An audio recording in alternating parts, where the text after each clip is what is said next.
Ibabahagi ko sa inyo ngayon kung paano nga ba natin makikilala kung sino ang taong sumusumpa at kumukulam sa atin. Yung mga taong nagwi-wish na bumagsak tayo o maghirap tayo sa buhay hanggang sa mawala po tayo dito sa mundo. Alam niyo po ba guys, ang sumpa ay hindi po yan biro. Kapag natamaan po kayo niyan guys, hindi lang po dekada kundi hanggang po sa tumanda kayo o hanggang sa mawala kayo sa mundo ay bit-bit niyo po yan guys. Dadala yan guys hanggang sa ikapitong henerasyon ng inyong pamilya, lalong-lalo na po guys ang inyong mga maiiwan o mga apo. So sa video ko pong ito guys, talagang effective po 100%. Magugulat po kayo guys, malalaman nyo po talaga guys kung sino ang taong sumasalbahay sa inyo, sumusumpa sa inyo o kumukulam. Maraming tao guys na mababait kapag kaharap natin, pumupuri sa atin, proud na proud sa atin kapag nakikita tayo. Subalit sa kabila niyan, kapag hindi na tayo nakikita, ay meron pala silang nakatagong galit at inggit. At ang inggit na yan guys ang magdudulot sa atin ng kamalasan. Sobra-sobrang kamalasan talaga guys ang mararamdaman nyo kapag natamaan kayo ng inggit o evil eye. Minsan guys may mga inggit na hindi sinasadya, meron namang inggit na may halong sumpa. Kapag nakikita kang umaangat ay talagang hindi sila tumitigil. Nagdadasal po sila guys hindi sa Diyos kundi sa demonyo. May mga itim po silang espiritong bitbit guys. Kaya't malalaman natin sa video kong ito, i-reveal ko sa inyo kung sino-sino ang mga taong kumukulam at sumusumpa sa inyo. Totoo po ito guys, na-try ko na din po ito sa sarili ko. Nalaman ko kung sino-sino ang mga taong naiinggit sa akin.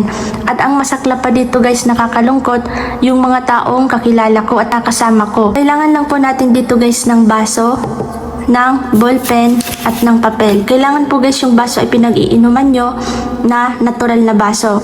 Kahit anong klaseng baso guys, plastic o babasagin ay okay na yan. At ang ballpen na gagamitin natin guys ay kulay itim. At ang bond paper na gagamitin natin guys, wala pong sulat. Sisiguraduhin na bagong-bago yan. At kung mayroon naman po kayo guys mga notebook lang, wala po kayong bond paper, pwede na po yung notebook. Ang importante wala pong mga sulat. So ang gagawin natin dito guys, pupunitin po natin siya. Gagawa po tayo guys ng alphabets mula A hanggang letter Z. So pupunitin natin siya. Susundan nyo lang po ang gagawin ko guys para masundan nyo at magaya nyo po. Titiklopin nyo lang po siya guys. Kailangan makabuo po tayo ng letrang A hanggang letter Z. At ang tip pala dito guys, para umepek po ito, ay kailangan po guys, huwag po kayong gumamit ng gunting. Mas maari guys, gamitin nyo ang inyong mga kamay sa pagpunit ng papel. Kasi effective po yan guys, lalabas talaga po yung initial name ng taong naiinggit sa inyo. So papaliitin natin siya guys, kasi ang gagawin po natin dito ay bubunutin natin siya. So okay na to guys, maliit lang siya.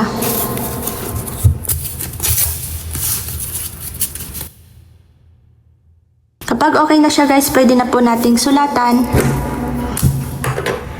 So ganito po ang gagawin nyo guys, sulat nyo letter A, letter B, hanggang letter Z na po ito guys.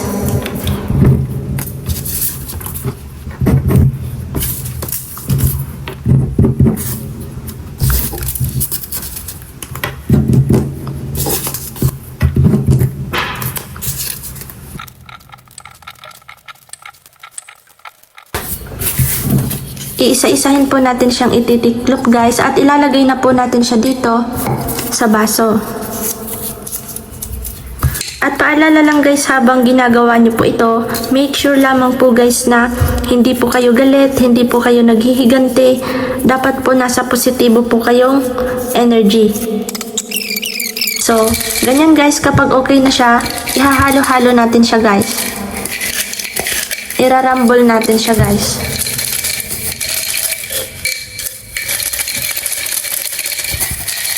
So kapag okay na yan guys, gagawa din tayo ng papel na nakasulat na 1.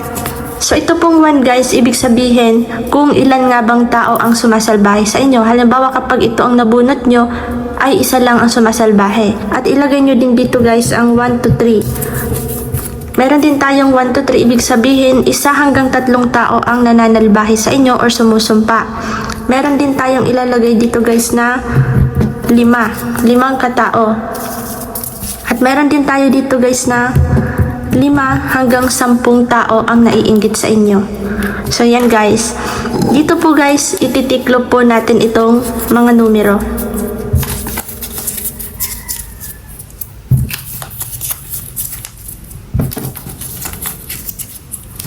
So sisimulan na po natin guys. Ganito po ang gagawin natin para tumalab talaga ang ating ritual.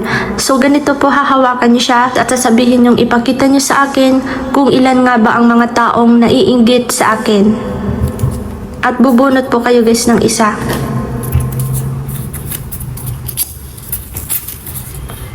So lumabas po dito guys ay 1 lang po ang naiinggit sa inyo. So ganito po ang gagawin nyo guys, bubunot na po tayo kung ano nga ba ang maswerteng letra ang mabubunot natin. So ang hiningi po natin guys ay kung ilan nga ba ang taong naiinggit sa inyo. So ang lumabas po ay 1. Ito guys, example lang po ito guys, hindi po talaga ito tungkol sa inyo, kundi example lang po. Gagawa po kayo nito guys mismo sa inyo, sa inyong bahay po talaga. Gagayahin nyo lang po itong ginagawa ko. Example lang ito guys. So bubunot tayo guys ng 1. Halimbawa, 1 ang nabunot nyo, 1 lang po ang naiinggit sa inyo. So binunot na natin guys ang letra, kung sino nga ba. So letter B. Kapag lumabas guys na 1 lang ang naiinggit sa inyo at letter B siya, pag-iisip-isipan nyo guys kung sino nga ba ang kakilala nyong nagsisimula sa letter B. Pwedeng kakilala nyo o kaya naman po online, kaklase, kaibigan, kamag-anak, or kakilala. Isipin nyo guys ng mabuti kung sino nga ba ito. At kapag medyo duda pa kayo guys at medyo tuliro pa kayo, dahil alam nyo sa sarili nyo na sa tingin nyo ay marami talagang naiinggit sa inyo, pwede pa kayo guys humiling. So ito guys, hindi nyo na po ibabalik ang numerong ito. Ilalagay nyo na po siya dyan guys. Kasi ibig sabihin guys, ang naiinggit lang po sa inyo ay 1 lang.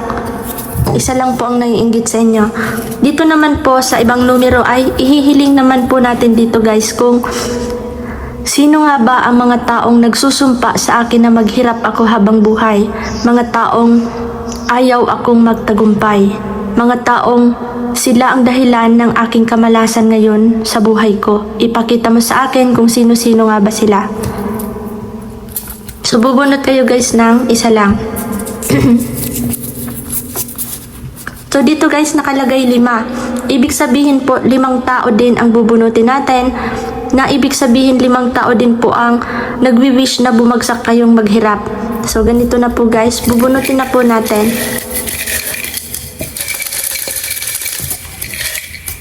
Isa-isa po natin siyang bubunutin.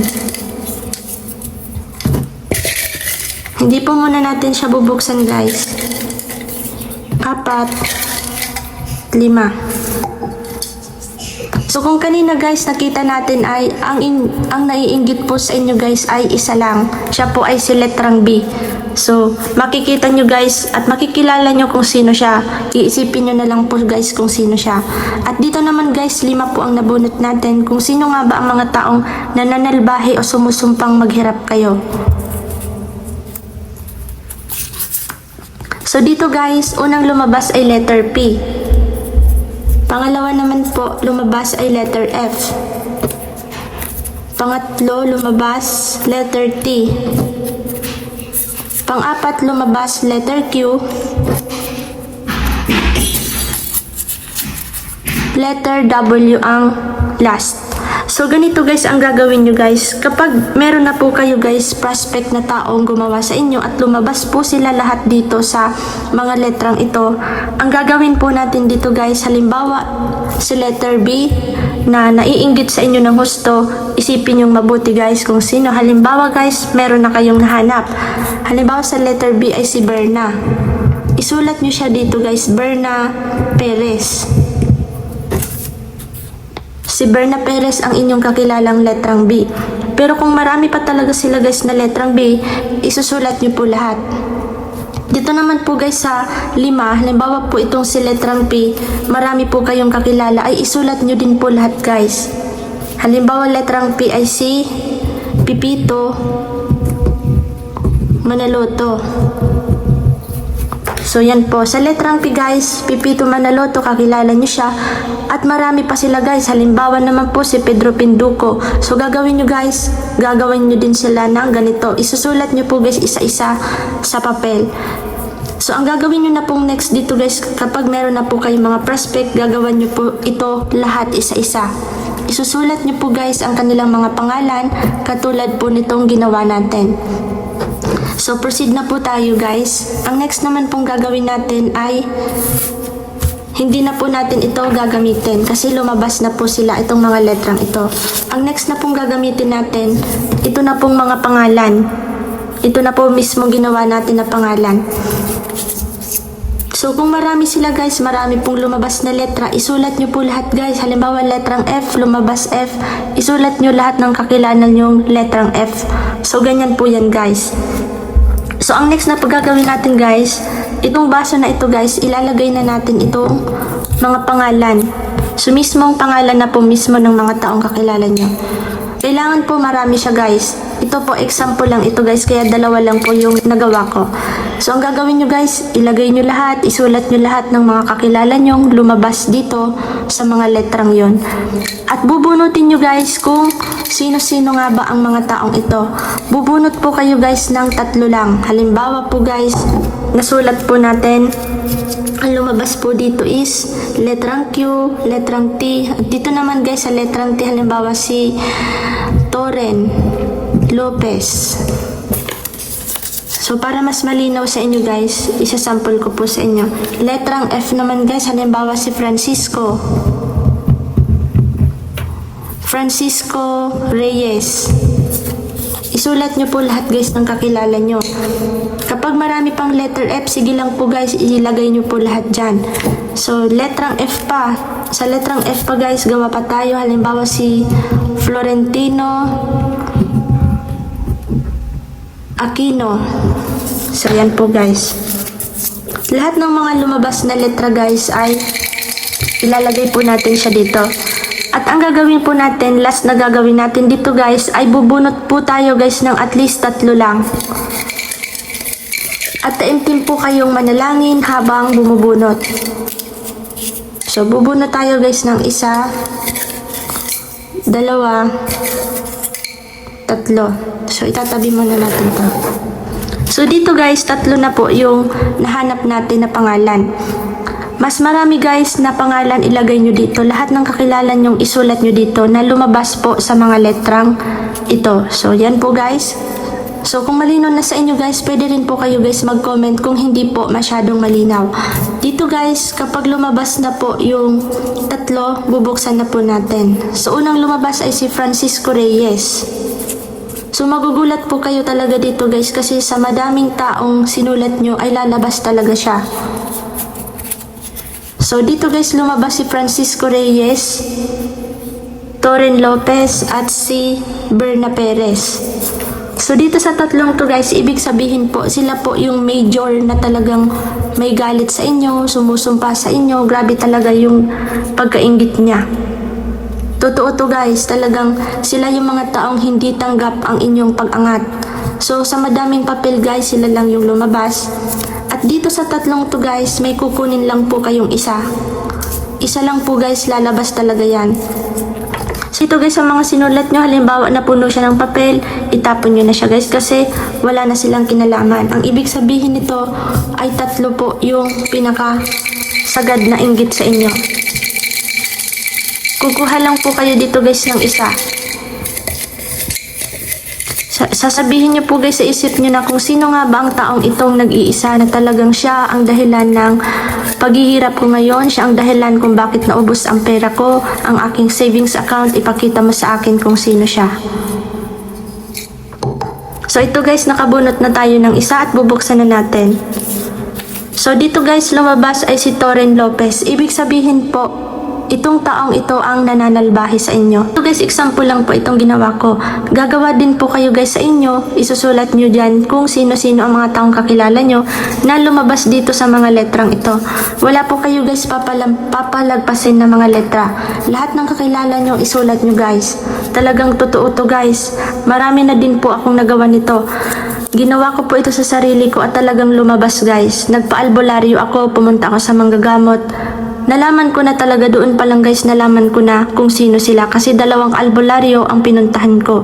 Na-detect ko na, nalaman ko na kung sino sila. Meron akong idea pero hindi talaga nila guys pinupunto kung sino. Hindi nila masabi kung ano ang pangalan. Kaya guys, umuwi ako sa bahay. Ang ginawa ko, ganito po yung ginawa ko. At talagang lumabas nga guys, lumabas yung kanilang pangalan. At ang masaklap guys, mag-asawa sila. At nakilala pa namin. At ang taong yun guys, talagang kilalang kilala po namin. Tumira pa kami sa bahay nila, nag-upa kami sa kanilang paupahan. Hindi nila alam guys na nalaman ko kung talagang sino sila.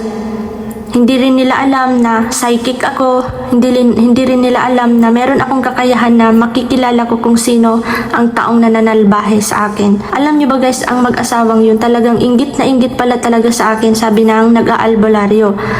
At talagang kapag nakikita ko naman silang personal, hindi talaga sila makatingin sa akin kasi may kasalanan pala sila. Sinumpa po nila akong maghirap sa buhay habang buhay. Kaya nung nalaman ko yun guys, talagang totoo nga talaga ang sumpa, totoo ang inggit. Kapag tinamaan kayo niyan guys, talagang mahirap siyang gamutin. Tanging makakagamot na lang niyan guys ay ang inyong panalangin. Patatagin nyo guys ang inyong loob at manalangin kayo sa Panginoon, ialay nyo lahat, bahala na sa kanila ang Diyos. Ipagpapasa Diyos nyo sa guys, hanggat maaari. Hindi po kayo dapat gumanti. Or kahit anuman pong naisip nyong paghihiganti ay hindi po natin sila dapat paghigantihan. Tanging Panginoon lang. Alam nyo ba guys, yung nagsumpa sa akin ay mag-asawa. Lumabas po talaga sila guys dun sa 3 letra. Halimbawa yung 3 letrang ito guys, lumabas po talaga sila guys. Nakakagulat talagang, sobra-sobra po talaga akong nagulat. Totoo talaga yung albularyo, yung suspetsa nila is nagkatotoo nga. Nung umuwi ako sa bahay, kinonfirm ko talagang sila talaga. So ang nangyari po kasi nun guys is nainggit silang grabe sa akin kasi hindi nila natatanggap yung aking pag-angat. Kaya't nagpipray po sila na bumagsak ako. Kaya't ang ginawa ko nun guys, pinagpapasa Diyos ko na lang siya kasi mas nakakatakot ang higanti ng Diyos kapag siya na yung nagbalik nito sa gumawa. Wala po tayong gagawin guys, hindi po natin sila guys ipapakulam, hindi po natin sila paghihigantihan. Hilingin nyo lang po sa Panginoon na ikaw na po bahala sa mga taong ito.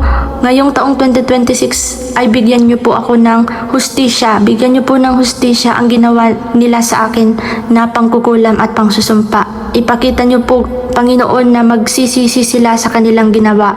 At ipakita nyo po Panginoon sa akin na tatawagin kanila. So yan po yung ipipray nyo guys. Hihilingin nyo po ngayong taong 2026 ay magkaroon po ng justice sa ginawa nila sa'yo. At ang gawin nyo na po dito guys, susunugin nyo na po ang mga pangalan na ito. Pwede nyo rin po ito guys i-flash po sa CR o kaya naman po sa lababo.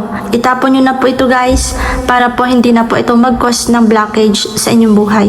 Mas mainam, sunugin nyo po, mas maganda, o itapon nyo po ito guys sa lababo. So yan po guys, malalaman nyo po talaga kapag ginawa nyo po ito, effective 100% ginawa ko na po ito guys. Magugulat po talaga kayo guys kung sino-sino ang mga taong ito.